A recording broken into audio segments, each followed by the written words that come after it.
Mhlawumbe ngoba ulapha nje mfowethu mhlawumbe wena kade wagcina unikela kuba awubazi ukuba ukuthi ubakuphi njengamanje. Kodwa unemali, unemoto, uyagijima, thwala indoda laphana wesivili, iyangitshela insizwa wesivili, ithi le nsizwa, Mangele, lo muntu-ke othanda ukulala indaba kaShembe. Ithi Mangele, uShembe lona owunyazi ubhombela. Bese ngiyayibuza, umuntu ubhombela kanjani? Fanele ekhaya umuntu uma kuthe indaba kaShembe, noma uthi uyazi, uzenza umuntu ongazi. Ithi le nsizwa ngelinye ilanga ngoba ngilapho esivili mina angibosheli ukuthi ngenza amacala, kepha ngoba ngilapho esivili ngiboshwe izono zabazali bami. Mhlawumbe umkhulu wakho nje mfowethu wahamba efele impini, kodwa wona akazange umnikele umkhiphe impini. Ubona emsebenzini nje bekhupha ngamkhojo, ukhupha ngebhamu. Hhayi ngoba lo mkhulu wakho kwembethe wahamba efele impini. Ithi le ndoda noma le nsizwa ithi isahamba ilanga nomngani wami siyolobha. Igama lensizwa uSandile Sibongwangco. Funa noma uhambe wesivili uyomubheka, ufike utshela igama ngilisho ngoba namhlanje abantu bakhuluma indaba kaShembe, bafuna sengathi indaba kaShembe ingaba nofakazi.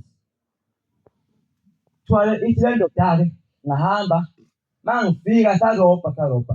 Kanti lona ebesimcelile ukuthi akageze nemoto, kuyisofanele siyirobhayo, waba yena esekwazi ukubaleka ngemoto yakho wabaleka. Sasala-ke thina sabe sesiboshwa. Ithi le nsizwa lapho angimazi umama ongizalayo. Ngifuna uyizwe ngathi indaba kaShembe, uthi indaba kaShembe njengoba mfowethu ngihamba lapha nje awuna isibongo sakhe nawusazi. Phela mfowethu nabantu abahluphekayo bafowethu abanothi ngenxa yesibongo siyinkinga isibongo. Singazakithi singazalisa iy'ngane bese singahlawuli. Ngoba nesithathu ungayihlawuli ingane izophula ngamazwi baboyo bese iyahlupheka bese iba nenkinga yesibongo. Ithi le nsizwa hamba isikhathi sesiboshiwe siye eqaleni uthi mina ithi nsizwa lento enhlizweni yami ngithi mina ngifuna isibongo sakamama ongizalayo. Ngoba ithi mangabe ngiye kumama ongikhulisileyo, ngibheke kumama ongikhulisileyo athi yena uma wami, kodwa abantu bathi akusiyo uma wami. Bazali bethu, sitsheleni iy'bongo zethu. Bazali bethu ngiyacela angizwe ukuthi sitsheleni iy'bongo zethu. Uma ulapha unengane mfowethu ongayihlawulile, hamba uyilande mfowethu, ingazihlupheki, ingaziswela indawo yesibongo bafowethu.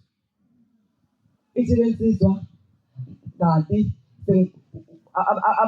bangena emajele bayazi khona indawo kuthiwa ibhokisi. La khona usuke ufanele uthule ubufakazi noma ey'phendulele emantshini. Ithi le ndoda kwafika isithongwane esincane. Saze sifika isithongwane esincane uthi ngabona abantu abaningi bengathi baphezu kwentaba. Ithi abantu bangabe phezu kwentaba uthi ngiyabona ukuthi unyazi lolu.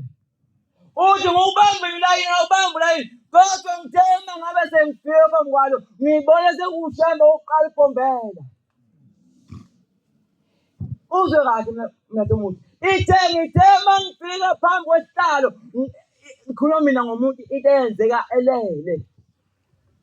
Ithi ngithe ngafika uManazarethe phambi kwesihlalo ukhona unyazi, lwashintsha lezi laba ubhombela.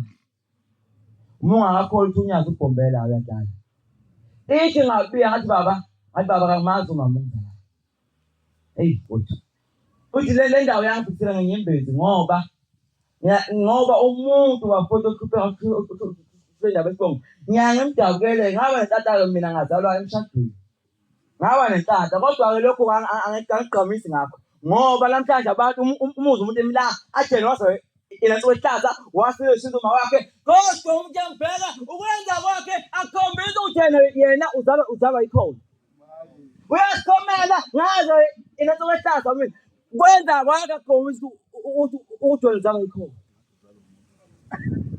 Ubona abantu namhlanje pheke manje ithi le nsizwa nganikela ngasicela isibongo samama, ithi lensizwa umama lona ongizalayo wangempela kade emhlabeni angasekho emhlabeni uthi wafika kugogo ugogo ozala umama wathi mama nginengane eyosibanibani kwabanibani endaweni ethile ngifuna uze kahle lensizwa yanika ilele esuke ilele ebhokisini izothatha icala lokuba yona yenze irobhali uNkulunkulu umfake ejele ukuze athole abazali bakhe. Mhlawumbe nawe nje mfowethu uhamba urobha abantu nje la akukhona ukuthanda kwakho, kepha ukuthi wena kufanele uthole ukuthi wena imvelaphi yakho ithini, ngoba namhlanje abantu abasayazi imvelaphi yabo. Umuntu uyakhohlwa ukuthi uvelaphi.